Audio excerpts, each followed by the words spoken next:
Vamos receber Ricardo Berzoini, ex-ministro nos governos Lula e Dilma, ex-presidente do Sindicato dos Bancários de São Paulo, ex-presidente do PT. Muito bem-vindo, Ricardo, tudo bem? Olá, tudo bom, Renato, Felipe? Prazer estar com vocês mais uma vez. Estava por aí ontem, Ricardo. Fiz um bate-volta em Brasília. E peguei, assim, de orelhada aí as tensões por conta do ajuste fiscal. Porque estava tendo uma reunião, a gente estava no Palácio, né? Tive uma reunião com o Paulo Pimenta ontem, e ele tinha que subir e descer porque estava tendo o encontro do Lula com, não sei se com todos os ministros, mas com boa parte deles, para discutir o ajuste fiscal. E muita tensão. Hoje a gente tinha aqui uma entrevista com o Marinho marcada. Eles pediram para suspender, adiar, vamos fazer semana que vem, porque o Marinho não queria falar agora no meio desse imbróglio. Tentei apurar o que havia acontecido lá. Diz que os cortes para os trabalhadores ainda não tinham sido todos decididos, que a situação estava meio complicada. Parece que lá a questão da multa no fundo de garantia, o Lula já bateu o martelo que não vai tirar, mas ainda tem muita coisa. Eu queria te ouvir, você que foi ministro da Previdência, do Trabalho, da articulação política, enfim, com a tua experiência de ministério, Ricardo, você viveu esse tipo de situação. Eu lembro que você me dizia uma época muito mais uma vez do que uma vez, que para todo cacique tem um pajé, né? Tem pajé nessa história aí que está falando que vai chover fogo? Na verdade, eu acho que primeiro é bom lembrar que não tem nenhum pecado o governo, de maneira transparente, dizer que está com dificuldades para cumprir uma projeção, um orçamento, um plano plurianual. E você lembra que quando a Dilma entrou no período de crise mais aguda, nós tivemos que, com muita luta interna, com muita bate-boca com Joaquim Levy, nós tivemos que fazer algumas medidas que não eram exatamente populares. Na minha opinião, isso não tem problema quando, na política, você tem uma estratégia de como tratar um assunto desagradável. Então, é um assunto desagradável sempre. Você tem que ter uma estratégia para tratar dele. Eu acho que o governo está errando feio. Primeiro, está deixando o assunto se prolongar e tudo aquilo que dura muito tempo, sem que se saiba conteúdo, tende a desagradar os dois lados. O lado que quer um ajuste mais forte e o lado que acha que não é necessário um ajuste, ou que o ajuste tem que ser muito leve. A segunda questão é que o governo está errando na política quando não coloca junto com isso a segunda fase da reforma tributária. Veja bem, se me pedir para fazer um sacrifício, eu posso topar, mas vou perguntar, mas sou só eu que estou fazendo? E os banqueiros? E os mega empresários? As empresas de lucro altíssimo? E os dividendos? E a distribuição de juros sobre capital próprio? E a tributação sobre renda fixa, que é de apenas 15% para quem deixar 2 anos. Eu até acho que podia ser de 15% para quem deixasse 20 anos, para estimular a poupança interna.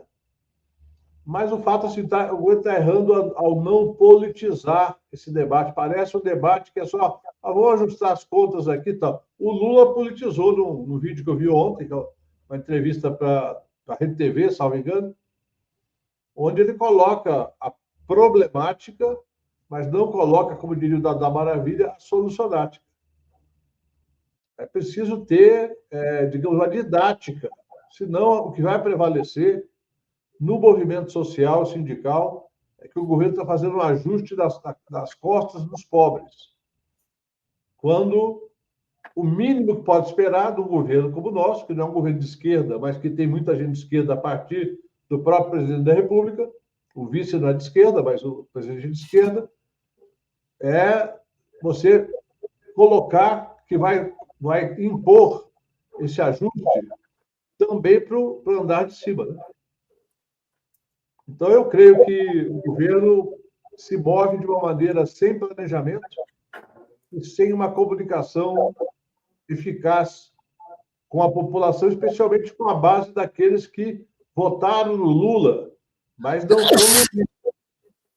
É bom a gente sempre lembrar que o Lula foi eleito, para começar, só teve maioria do Nordeste. Segundo, a parte dos que deram a vitória não são nem petistas, nem psolistas, nem PCdoBistas, nem PSB, nem PDT, são pessoas comuns que decidiram votar no Lula para tirar o Bolsonaro. E se você perder o apoio desse pessoal, a situação fica muito difícil para recuperar em apenas um ano, porque só temos um ano pela frente. 2026 não é um ano político tradicional, ano de eleição. Então, 2026 esquece. 2025 para fazer o que tem que ser feito. Eu entendi o teu raciocínio, mas assim, você acha que o remédio está sendo tão forte que pode virar veneno do corte de gastos?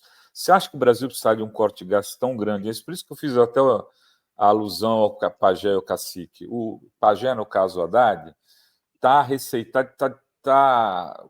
construindo um nível de terror maior do que está sob a aldeia, ou não? Não, porque o erro original são as metas. Veja só, nós temos uma meta de inflação de 3%. Portanto, quando você chega a 4,7% anualizado, como chegou com a divulgação do IPCA, você está fora do teto da meta, que é 4,5%. Aí o Banco Central sobe juros por causa disso. E aí se começa a criar uma instabilidade do mercado, onde o dólar sobe, a bolsa cai, e você tem, digamos, uma sensação de instabilidade. Se essa meta de inflação tivesse em 4,5%, não tinha problema nenhum. Segundo, a meta fiscal. Eu falei aqui na Fórum e em vários outros locais, quando foi aprovado o arcabouço fiscal. É insano querer propor déficit zero no ano de 2024. Quanto mais 2024 e 2025, originalmente superávit. Depois foi ajustado para zero. E 2026, superávit maior ainda. Ou seja, há nós estamos administrando um erro que foi cometido antes. E que eu falei aqui. É um erro de origem. O que era necessário era um regramento fiscal que mostrasse uma tendência ao equilíbrio. E não o equilíbrio logo no segundo ano. Nós herdamos uma situação dramática da gestão Bolsonaro. O país tem demandas sociais estupendas. Aí vai dizer, não tem dinheiro para isso, não tem para aquilo. É claro, você coloca uma meta de fiscal apertada, não vai ter dinheiro mesmo. Então, eu falo isso porque eu estou defendendo o governo onde eu posso. Agora, chega um momento que você começa a ter uma dificuldade para ter argumentos sólidos. Então, o tamanho do ajuste, eu não sei ainda porque não saiu, né? Mas eu acho que há uma pressão da Fazenda em relação ao presidente que é muito ruim, porque todos conhecemos o presidente Lula e sabemos que ele não está confortável. E a entrevista dele à Rede TV mostra o desconforto dele em relação a esse tema. O Brasil não precisa disso, nós temos reservas cambiais, temos um orçamento bem organizado. A meta está errada, mas o orçamento está bem organizado. Temos uma economia que está crescendo menos do que precisa, mas está crescendo. O mercado de trabalho está melhorando. Aí se cria um ambiente ruim por conta de uma meta equivocada. Berzoini, fala, Adri. Tem a ver com isso que ele está falando agora, que não é sempre a pressão dos mesmos, né? A pressão dos mesmos que fizeram com que esse arcabouço fosse aprovado, e agora a pressão dos mesmos que não querem, né, tirar nada por exemplo, a gente viu a semana passada não passou a taxação das grandes fortunas na emenda do Ivan Valente. Mas não passou por quê? Alguém avisou o movimento social que ia ter essa votação? Alguém preparou? O governo jogou peso.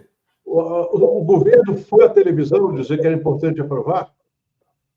O ministro da Fazenda falou que era determinante para o equilíbrio fiscal, que se a Faria Lima quer equilíbrio fiscal, tem que colaborar, tem que contribuir.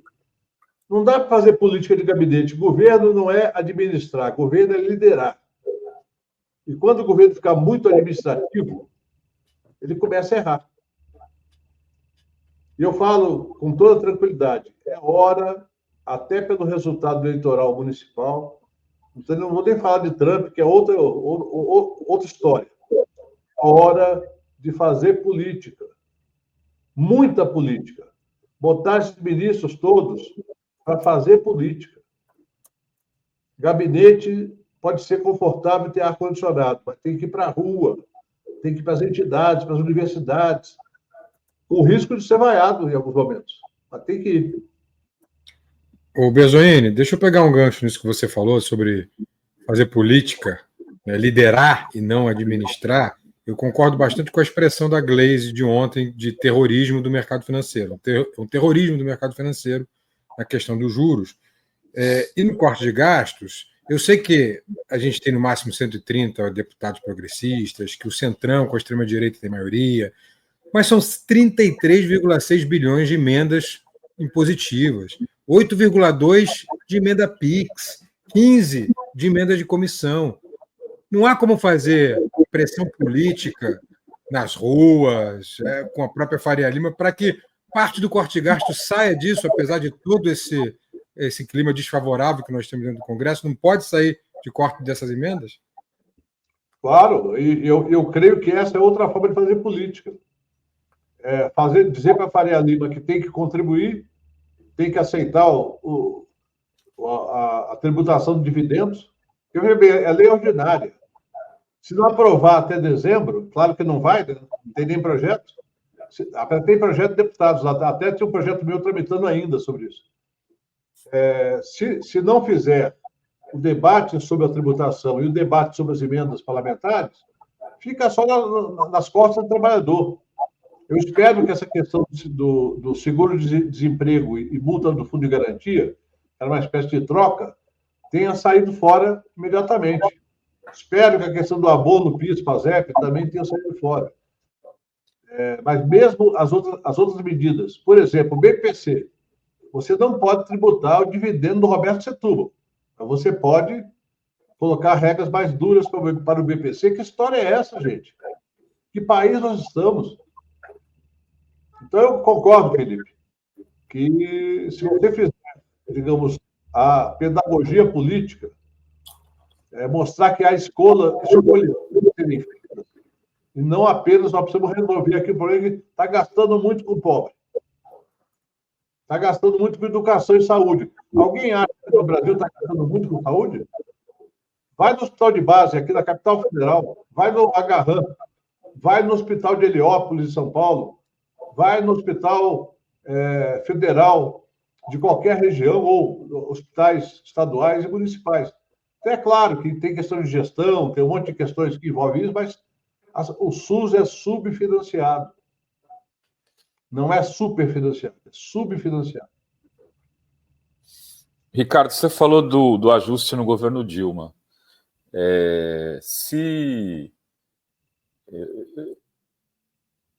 Na época, eu falava isso, e eu ainda continuo com essa análise, eu acho que esse endireitamento do governo Dilma no segundo mandato, sem discussão com a base social do governo, foi também o responsável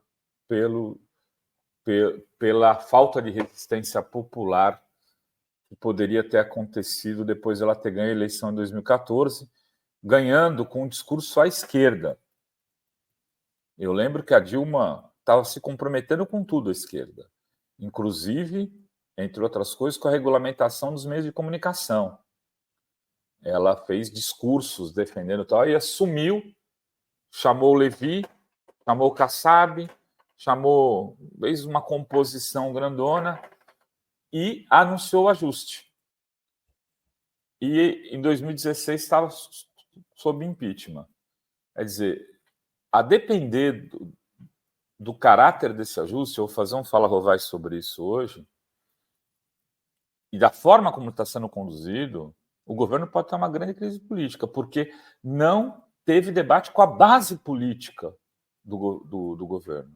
Lula não está falando com a sua base política, com a sua base social, sua militância, para a gente usar um termo mais da antiga. A militância não está sabendo, está perdida. E aqui a gente vê pelo chat, eu falava isso com o ministro Pimenta ontem, falava, olha, nós temos uma pesquisa diária de militância. Que é o chat, pergunto o que o chat acha aqui.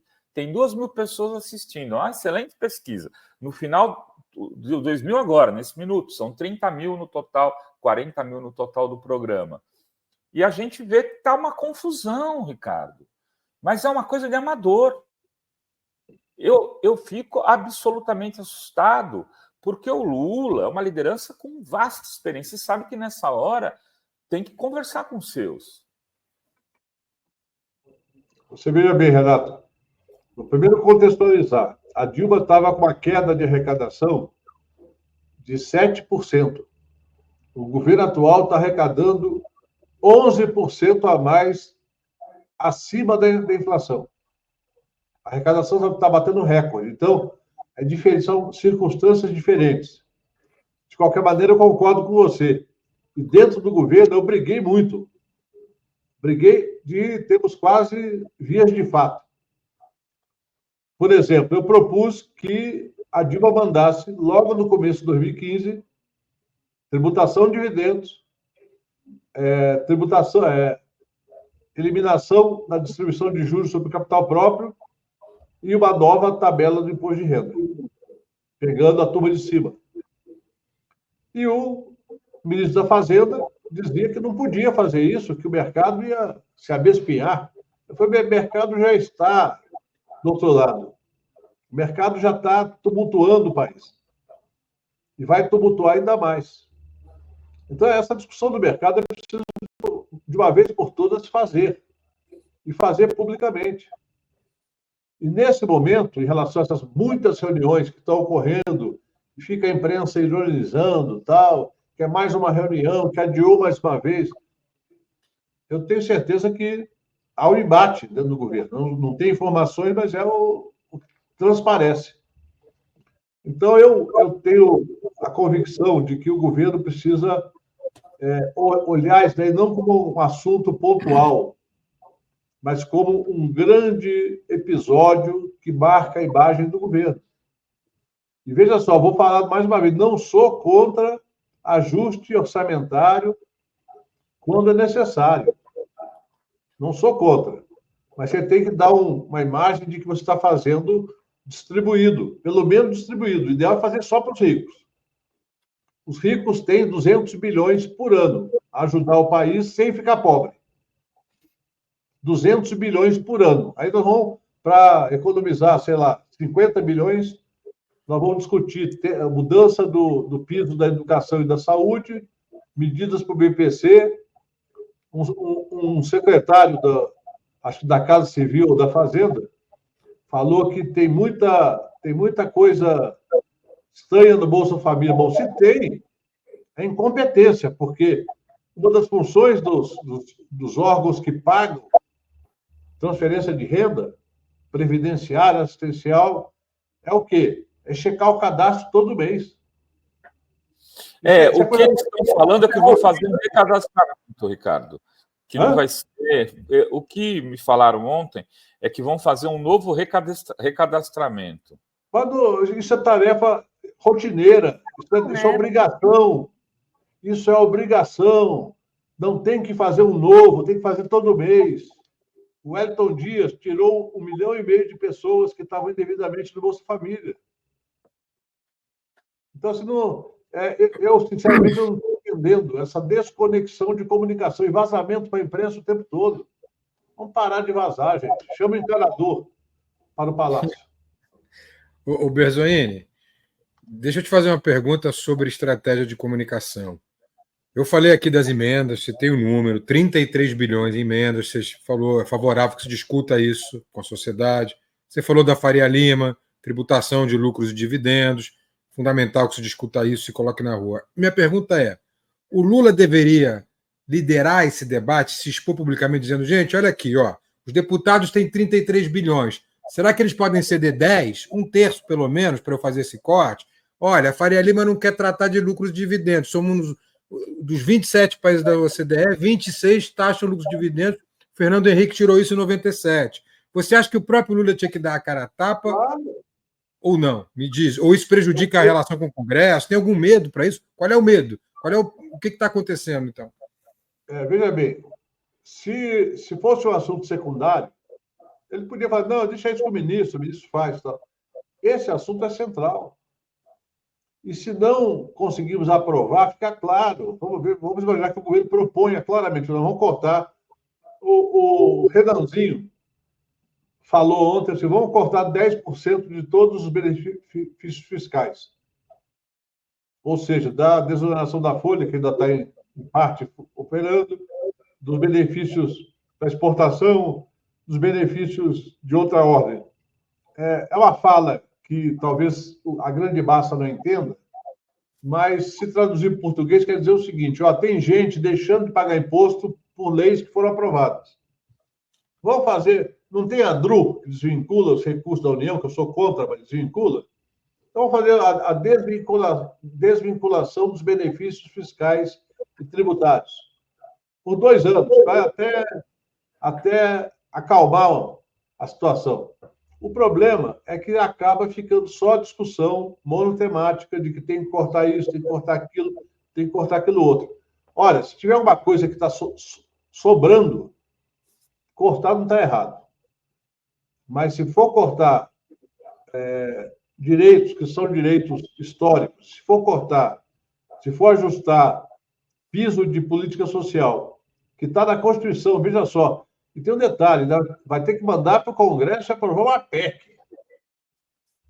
308 votos na Câmara, 50 e alguma coisa no 49 do Senado. Enquanto a tributação de dividendos é lei ordinária, maioria simples, garantido o quórum, maioria simples. É tão difícil dizer para o povo brasileiro que os grandes magnatas do país recebem dividendos limpinhos, sem nenhuma tributação, enquanto você, cidadão que ganha 4 salários mínimos, paga até 27,5% de imposto de renda? Então, é só isso. Veja bem, isso não é uma discussão de esquerda, não.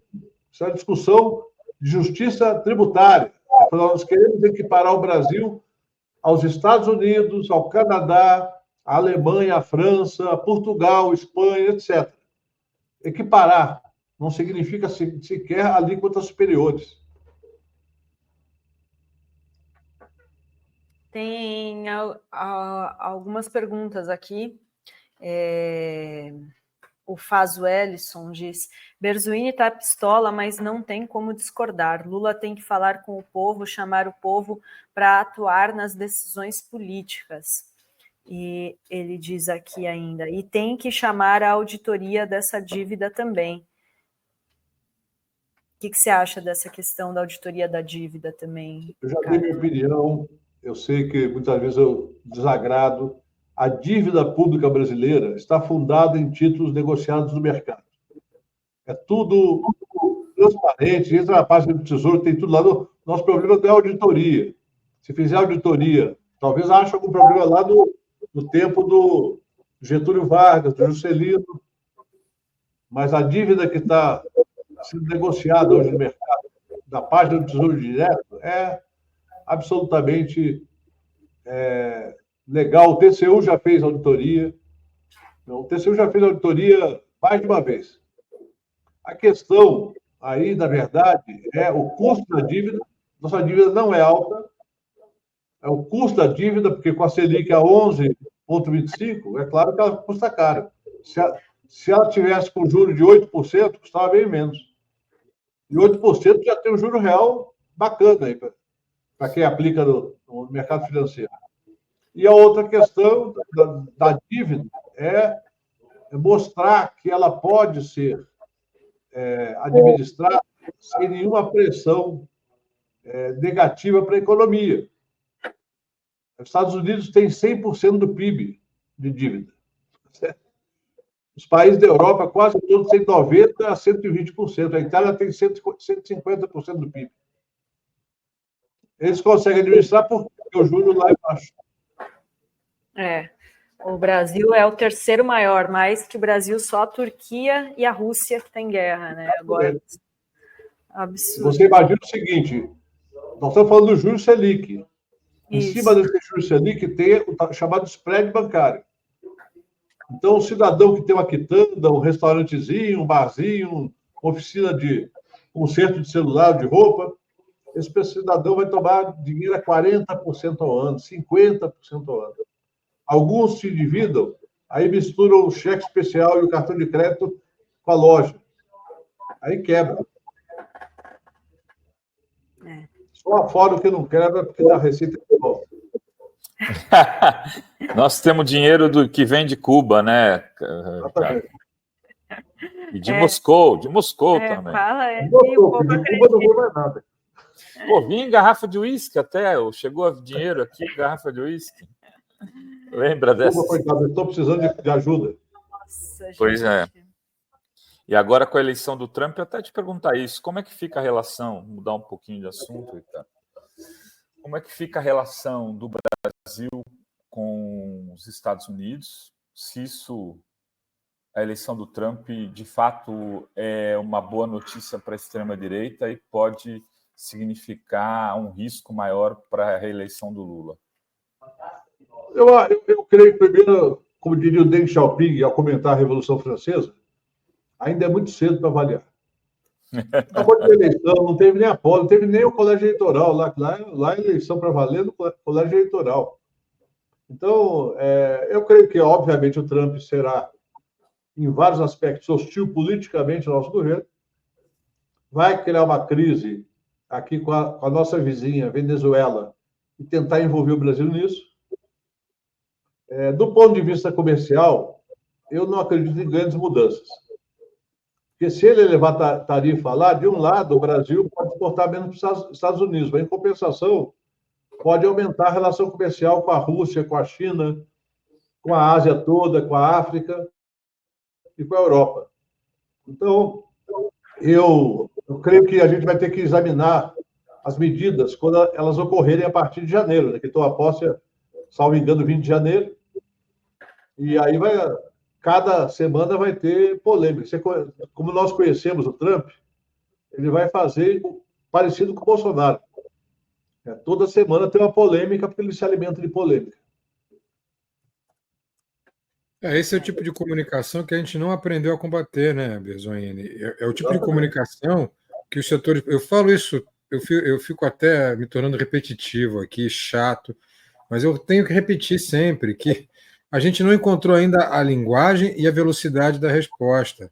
A gente ainda não encontrou o tal, aspas, muitas aspas nisso, gabinete do amor. O gabinete profissional capaz de responder esse gabinete do ódio que produz fake news diariamente, segundo a segundo, polêmicas que alimentam algoritmos. E aí fica difícil. 2 anos de governo e não há uma profissionalização para se combater isso. E aí o Renato tem até razão quando ele diz que não é uma questão da SECOM, é uma questão de todos os ministérios.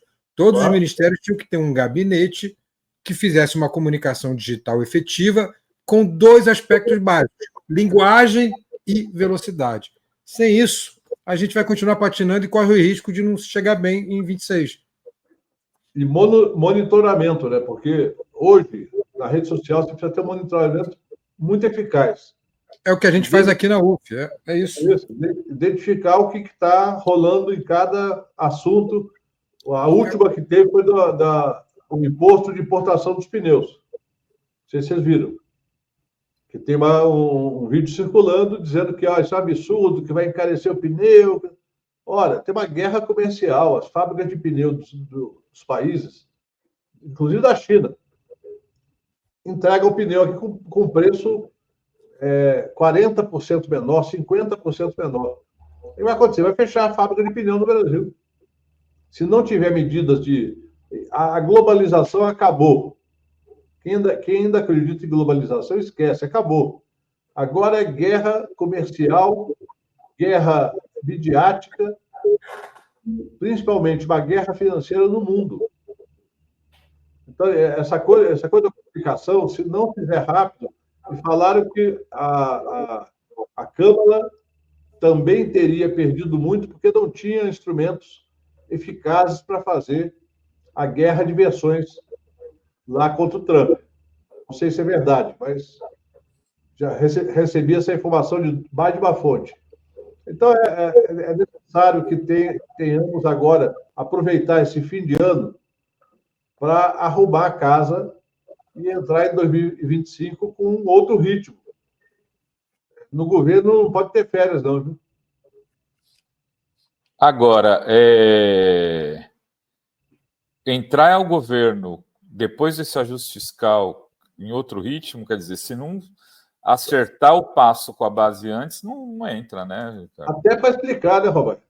Até para explicar, você precisa ter uma intensa comunicação e segmentada. Uma coisa é a sua base social.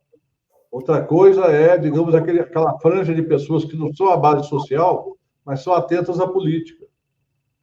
As pesquisas demonstram que de 13% a 15% das pessoas pensam em política e falam sobre política todos os dias. O restante da população não acompanha tão detidamente. As informações chegam por terceiros. Então, é preciso, inclusive, identificar isso. Quer dizer, quais são... Eu vou dar um exemplo para você. O PT diz que tem 2 milhões de filiados. Vamos dar um desconto de 50%, 1 milhão de filiados. Que informação eles estão recebendo sobre o ajuste fiscal? Eu falo que eu sou filiado. Bate-cabeça. Eu não estou recebendo nada. Então, imagina, com 1 milhão de contatos, se você tem isso organizado no WhatsApp, com grupos por estado... 100 mil, consegue fazer um trabalho... 100 mil forem atuantes das redes, é um ativo fundamental. 100 mil pessoas atuando nas redes. Exato. Dá para fazer um trabalhinho, né? Agora, é isso, né? Tem que ter teria que ir para esse lado de explicar o que está em jogo nessa disputa do ajuste fiscal, né? Não que... É isso que você falou. E explicar com a linguagem certa, Adri. Explicar algumas vezes com memes. Algumas vezes um meme explica o que está acontecendo. Muito melhor. Tem que usar. Não tem que ficar pré-julgando o tipo de comunicação. É a comunicação da atualidade. O que a Faria Lima quer? O que eu... né? Eu vou dar um exemplo para vocês aqui do DF.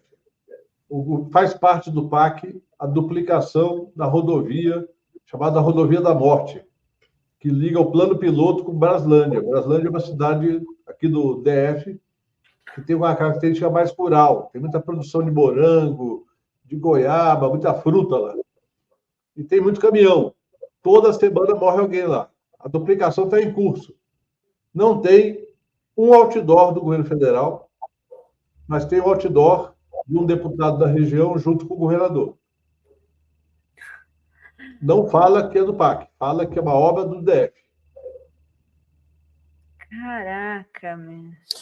Eu vi que quando a Arruda era governador, aconteceu a mesma coisa. Quem recuperou aquela rodovia que liga por fora do plano ali, liga o eixo sul com o eixo norte, não o eixão, né, mas aquela que passa a oeste, ao lado do Parque Nacional de Brasília, quem duplicou foi o Parque do Lula.